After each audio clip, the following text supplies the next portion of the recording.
বন্ধুরা নমস্কার। বিষয় দুটি শব্দ বই কিছু নয়।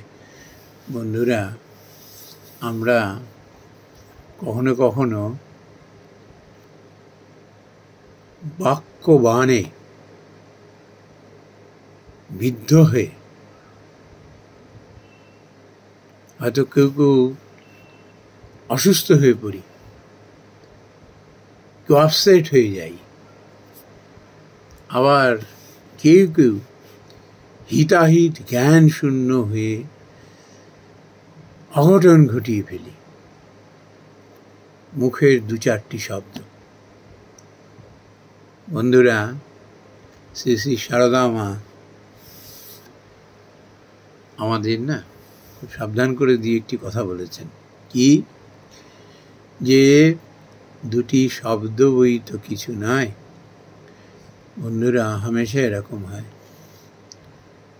কোন একটা কথার সঙ্গে সঙ্গে আমরা রিয়াক্ট করে ফেলি। হয়তো কথাটা ইগনোর করে গেলে, উপেক্ষা করে গেলে হয়তো ভালো হতো, শ্রেয় হতো, বুদ্ধিমানের পরিচয় দেওয়া হতো, কিন্তু না, আমরা রিয়াক্ট করে বেশি। কেউ হয়তো খেপানোর জন্যই, উত্তেজিত করবার জন্য এই কথাগুলো বলছে, প্ররোচিত করবার জন্য। আমাদের যাদের ক্রোধ বেশি, ধৈর্য কম, ঠিকঠাকভাবে চিন্তা করি না, সঙ্গে সঙ্গে রিয়াক্ট করে বসি, ফাঁদে পা দিয়ে ফেলি আমরা। কিন্তু বুদ্ধিমান বিচক্ষণ মানুষ কিন্তু সারদা মায়ের কথাটি কিন্তু খুব গড় করেন। সত্যিই তো, ও তো আমাকে প্ররোচিত করবার জন্য, উত্তেজিত করবার জন্য এটি করছে। বন্ধুরা, এক মহারাজ বড় চমৎকার একটা উদাহরণ দিয়েছিলেন। আমরা ওই ইউনিভার্সিটির গেট দিয়ে ঢুকি যখন, গেটের মুখে অনেক কুকুর থাকে।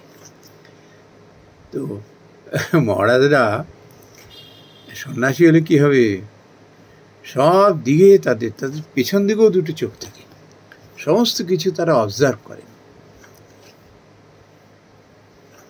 এবং একটা গৃহী মানুষের থেকেও অনেক বেশি তারা নলেজ ধারণ করেন এবং অনেক বেশি বোঝেন।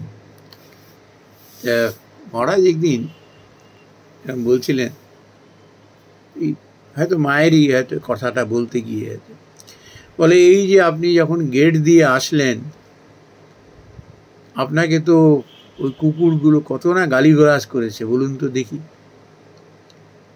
আপনি রিয়াক্ট করলেন না কেন? তার কারণ কি? ওই শব্দগুলো তার দুর্বোধ্য, আপনি বোঝেননি, হাসি মুখে চলে এসছেন। আর যদি কুকুরের ওই ভাষা যদি আপনি জানতেন, তাহলে হয়তো ব্যাস গজার গজার গজার গজার করতে করতে ঢুকতেন, যদি তার সঙ্গে পেরে উঠতেন না, যদি আর নাহলে তার সঙ্গে লড়াই করতেন। তারপর এই যে ক্লাস করতে এসছেন, ক্লাসটা 12টা বেজে যেত। আমি বলছি একরকম, মন আরেক দিকে আপনার পড়ে রয়েছে। তখন তিনিও মায়ের এই কথাটি মনে করি স্মরণ করিয়ে দিয়ে বলেছিলেন, দুটি শব্দ বই তো কিছু নয়। আমরা যদি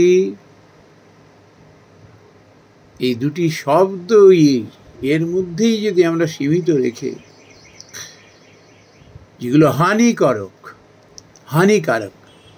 সেগুলোকে যদি আমরা অবজ্ঞা করতে পারি, ইগনোর করতে পারি, নিজে তো সার্থক তো হবেই আমার চলার পথ কিংবা জীবনের উদ্দেশ্য, কিন্তু তাকেও কিন্তু যথেষ্ট শিক্ষা দেওয়া যায়। মায়ের এই উপদেশটি বড় মূল্যবান। দুটি শব্দ বই তো কিছু নয়। নমস্কার বন্ধুরা।